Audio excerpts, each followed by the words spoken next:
नमस्कार विद्यार्थी मित्रांनो, त्रिशा विज्युअल लर्निंग चॅनलमध्ये आपले सर्वांचे स्वागत आहे। तर आज आपण पाहणार आहोत सावित्रीबाई फुले योजना। नमस्कार विद्यार्थी मित्रांनो, आज आपण ज्ञानज्योती सावित्रीबाई फुले आधार योजना याबद्दल सविस्तर माहिती आपण पाहणार आहोत। तर मित्रांनो, यासाठी अर्ज कुठे करायचा, कागदपत्रे कोणती लागणार आहेत, पात्रता काय असणार आहेत,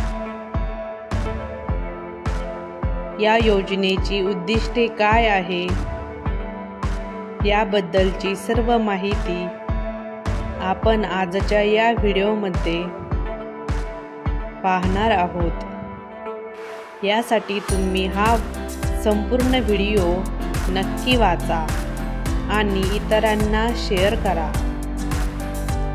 मित्रांनो, महाराष्ट्र शासनाच्या इतर मागास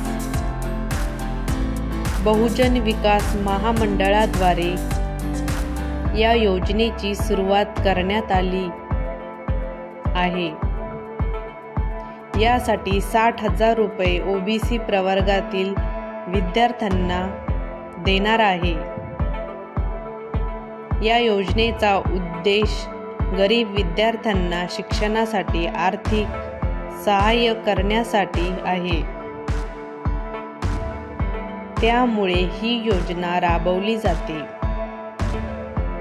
यासाठी पात्रता पुढील प्रमाणे आहे।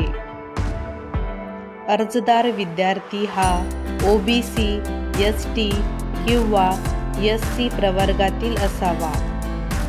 विद्यार्थी शिक्षणासाठी बाहेर गावांमध्ये हॉस्टेलमध्ये किंवा वसतिगृहात राहत असावा।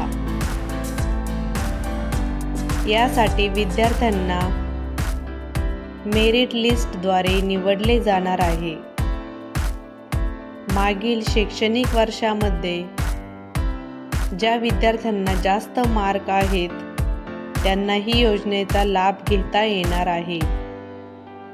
स्कॉलरशिप असा करा अर्ज। यासाठी कागदपत्रे पुढील प्रमाणे लागतील।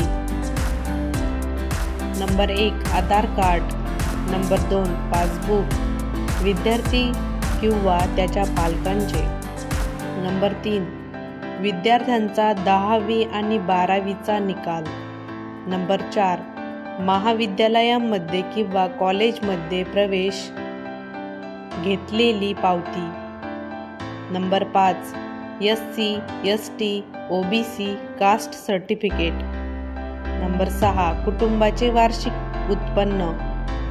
वरील सर्व कागदपत्र या योजनेसाठी आवश्यक आहेत। अर्जदाराने हे कागदपत्र फॉर्म भरताना जमा करायचे आहेत। हा अर्ज ऑफलाईन किंवा ऑनलाईन पद्धतीने भरायचा आहे। ऑफलाईन अर्ज इतर मागासवर्ग बहुजन विकास महामंडळ या कार्यालयात जाऊन भरावा। धन्यवाद। अशाच प्रकारच्या नवनवीन माहितींसाठी त्रिशा विज्युअल लर्निंग चॅनलला अवश्य सबस्क्राईब करा।